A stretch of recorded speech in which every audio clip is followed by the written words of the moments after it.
Content artist Alka में आप सभी को मेरा प्यार भरा नमस्कार। तो दोस्तों, ये जो पूजा आप देख रहे हैं ये जगन्नाथ जी की पूजा है, मैंने की है। तो आप सोचेंगे ये पूजा कब हो गई। तो फ्रेंड्स, जो नवरात्र होती हैं ये शारदीय नवरात्र, उसके बाद जो पहला सोमवार पड़ता है तो उसमें ये पूजा की जाती है और बहुत ही शुभ है हमारे लिए, बहुत ही फलकारी पूजा है, तो फलदायक पूजा है। तो हम लोग इस पूजा को करते हैं। तो बहुत से लोग इस पूजा के बारे में नहीं जानते होंगे, तो मैंने सोचा चलिए शेयर करते हैं। तो देखिए, मैं इसके लिए भोग बना रही हूँ और फ्रेंड्स इसमें 5 चीज़ें भोग में चढ़ती हैं। तो सबसे पहले मैं बना रही हूँ सूजी का हलवा। तो सारी चीज़ें मैं थोड़ी थोड़ी बना रही हूँ क्योंकि 5 चीज़ें बनानी हैं और 5 चीज़ें ही मीठी ही बनेंगी। तो देखिए, ये सूजी का हलवा बन रहा है। तो इसमें इस फल को रखने का बहुत साधारण विधि है, कोई ऐसा नहीं है कि इस विधि को हम नहीं कर सकते हैं, आसान है। तो ये देखिए, हलवा बनने के बाद में ये मैं गेहूँ है, ये नए गेहूँ है, इनको आप गीले कपड़े से साफ़ कर लीजिएगा और उसके बाद में गुड़ डाल करके इस तरह से इसकी गुड़धनिया बन जाएगी। ये भी भोग में मस्ट है, ज़रूर बनती है। तो देखिए, मैं बना रही हूँ जो जो चीज़ें आपको बना रही हूँ, और पूजा की विधि भी मैं बीच बीच में आपको बताती जाऊँगी कैसे ये पूजा करनी है।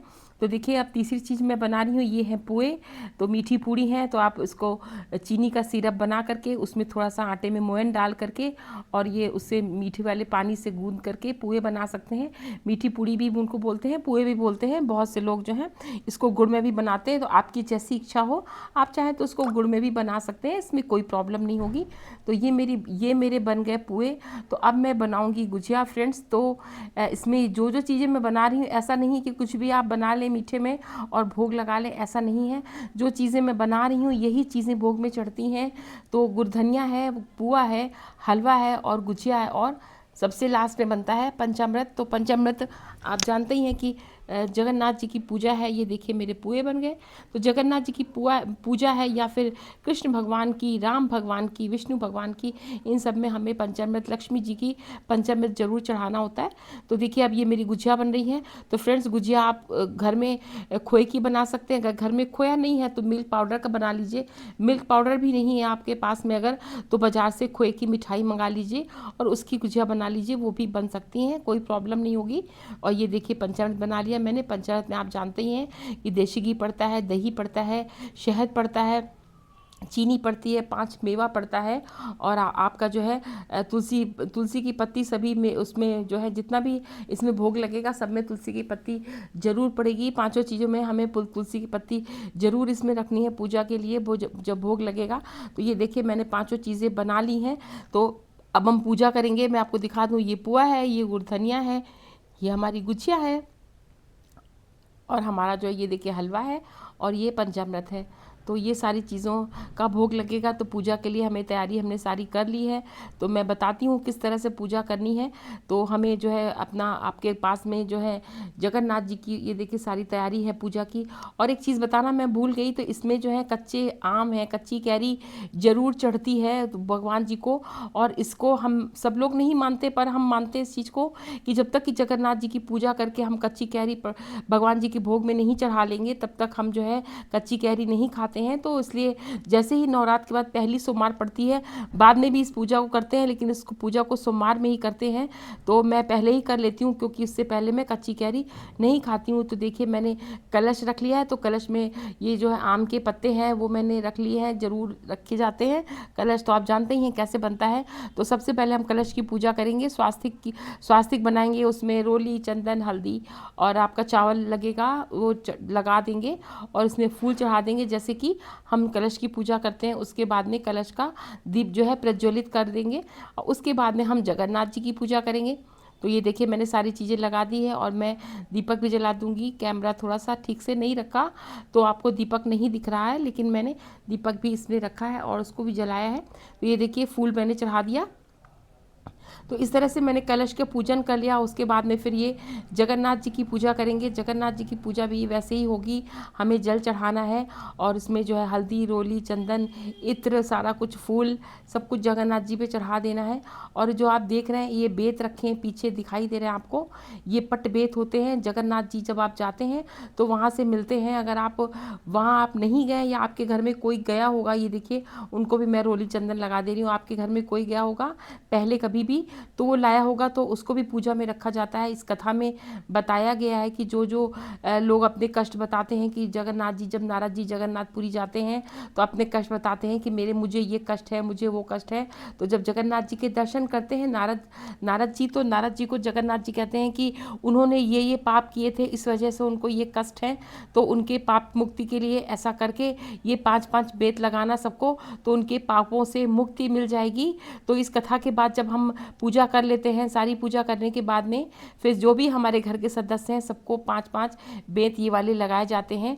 ये मजाक की बात नहीं, ये सच में कह रही हूँ। तो ये कथा में भी है ये चीज़ कि ऐसा जगन्नाथ जी ने नारद जी को बताया था। तो कथा जब आप पढ़ेंगे, तो मैं पूरी कथा पढ़ के आपको नहीं सुना सकती हूँ क्योंकि कथा बड़ी है।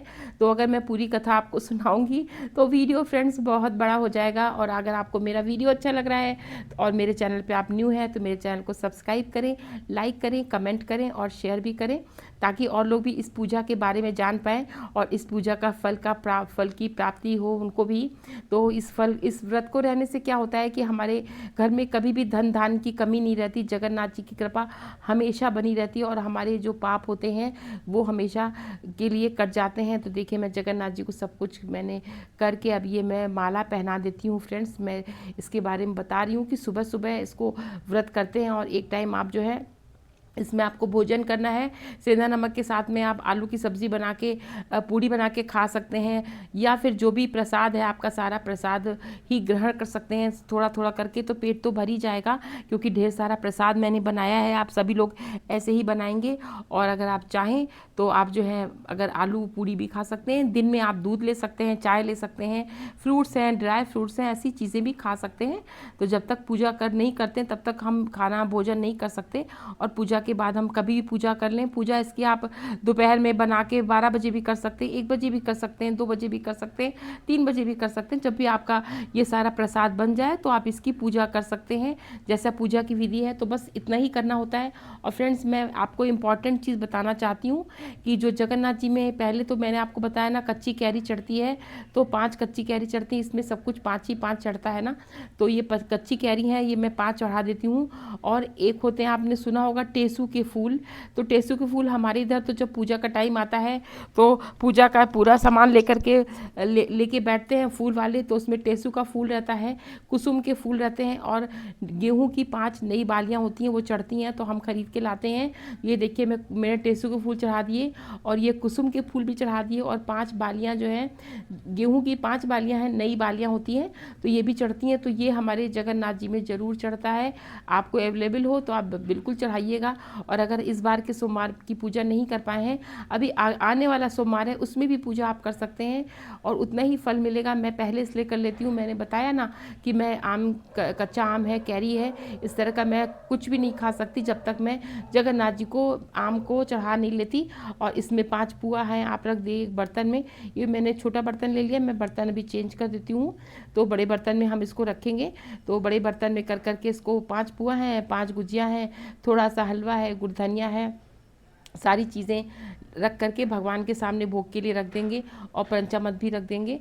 तो ये पूजा बहुत ही अच्छी है, आप देख पा रहे हैं। और कथा में का भी प्रभाव इसमें बहुत अच्छा है। जो आप कथा पढ़ेंगे उससे आपको बहुत चीज़ों का ज्ञान मिलेगा।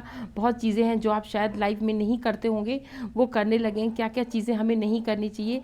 रोज़मर्रा की ज़िंदगी में कुछ चीज़ें ऐसी होती हैं कि जिनका हमें ज्ञान नहीं है दोस्तों, और वो हम करते रहते हैं तो उसका प्रभाव गलत होता है। कहीं ना कहीं उसका हमें गलत उसका अंजाम भुगतना पड़ता है। तो इस कथा जब आप पढ़ेंगे तो पूरा आपको ज्ञान मिलेगा कि क्या क्या चीज़ें हमें रोज़मर्रा की ज़िंदगी में नहीं करना चाहिए। लेकिन अगर जिन लोगों ने की थी तो जगन्नाथ जी के पास जाकर के जब नारद जी ने सारी चीज़ें बताई तो उनके पाप दूर हो गए। तो यही चीज़ें हैं और पुण्य प्रताप मिलता है इस कथा से। तो आप सभी लोग मेरे साथ जुड़े रहें। पूरी आप पूजा अगर आपने देख ली है तो मेरे चैनल को, अब मेरी कथा हो जाएगी। कथा के बाद मैं आरती कर लूँगी। आरती बहुत अच्छी जगन्नाथ जी की पूजा की कथा है। भले विराजो जी जगन्नाथ उड़ीसा जगन्नाथपुरी माँ, ऐसे करके कथा है।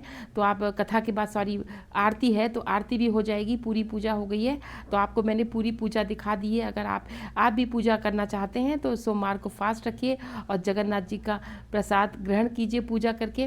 तो मैं मेरे साथ इस तरह से जुड़े रहिएगा। अब मैं सबसे अगली बार फिर से मिलूँगी एक अच्छी से वीडियो के साथ में। बहुत सारी जानकारी मिलती है मेरे वीडियोज़ में, तो आप लोग मेरे वीडियोज़ को फुल देखिए, कहीं कहीं भी स्किप मत क्या करिए और मेरे साथ चैनल में जुड़े रहिए। तो मैं अब वीडियो को ख़त्म करती हूँ। तो आपने पूजा देख ली और ये देखिए बेंत रखे हैं, बेंत को मैं दिखा देती हूँ। तो बेंत सबको लगा दूँगी और सबके, ताकि पाप जो है ख़त्म हो जाए। तो वीडियो समाप्त करती हूँ। Thank you so much. Bye bye, take care, जय जगन्नाथ।